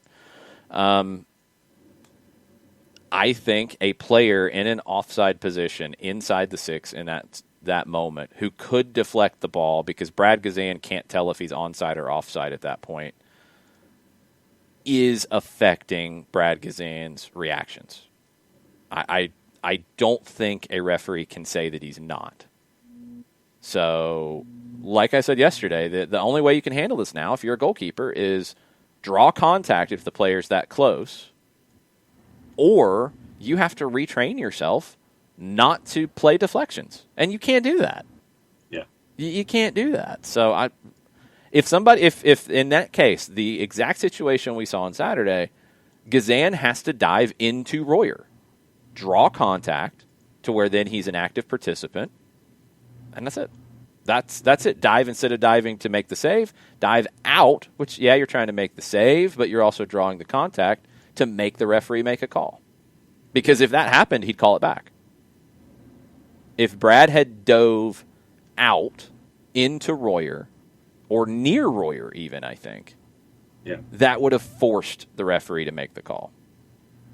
I don't know. Other stuff before we go. Trivia on Thursday for Soccer in the Streets. It is our monthly trivia session. Let's see what kind of questions we'll do. We'll have a like current events round, that's for sure. We'll have the pop culture round. We'll have an Atlanta United round. Beyond that, it's kind of up for grabs. So to play, all you need to do is make a donation of any sort to Soccer in the Streets. The more, the better. But any donation you can make, you get the code to play. You have to be on Zoom and then download the Kahoot app. It's super easy. It's multiple choice. John's going to play this time. If you want to call what I do playing. You're guessing one of 4. You can handle that. And trying to guess quickly, that's the problem. Well, yeah. I mean, it's like a academic team back in the day, John. You can handle it. You can hit the buzzer. Yeah, considering I was academic bowl in high school, I guess I can. So you have no excuses. It'll be fun. So it'll be fun to have on Thursday. So please join us. It's a fundraiser for Soccer in the Streets. We do these monthly, and it'll be Thursday at 7 o'clock. So Zoom, which I think everybody does these days, and you'll download the Kahoot app, which is super easy. So that's Thursday. Burns says, and I did not hear this on Counterattack yesterday on SiriusXM-FC, Tony Miola said that it was no offside, didn't prevent Gazan from making the save. That was his words. Brian Dunseth disagreed. It's an interpretation thing. It's an interpretation thing, and people are going to interpret it differently. I think it affected Brad Gazan's ability to make the save. That's my opinion.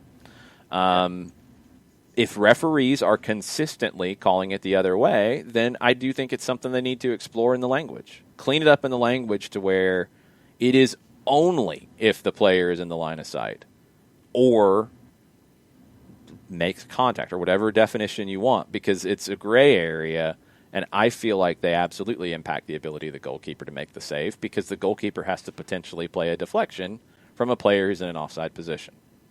So it's the dummy scenario that we talked about yesterday. Yeah. That's essentially what Royer did, and it threw Gazan off. And he's in an offside position, so he shouldn't be allowed to do that. Right. I don't know. That's my interpretation of it. It is an interpretation question. It is not the same thing, in my opinion, as Figal's elbow forearm to Gallagher's mouth, Yamil Assad's tackle from behind. Those are wrong calls, 100%. Yeah. This is an interpretation. I do wish Marufo had looked at it to get the full picture to make his interpretation. That's all. Tomorrow, we got tons to get into on Atlanta and Miami. Tonight, we have the run-up at 7 o'clock to get you fully prepared for that match. It's a massive, huge, big-time match. So we will do that at 7 o'clock. Yes, I will start to have a schedule somewhere in the shot, I guess, since we have so much stuff going on. Because it feels like every day there's stuff. Maybe sometimes the whiteboard has to remind us about Tevin Campbell or about Gunnar Soros or about other things. Yes. So, or we can into tactics on the whiteboard. That can happen too. We'll be back tonight. Run up at 7. Tomorrow, we'll be back at 9 o'clock. Thanks for hanging out with us. Much plot, y'all. Much plot, y'all.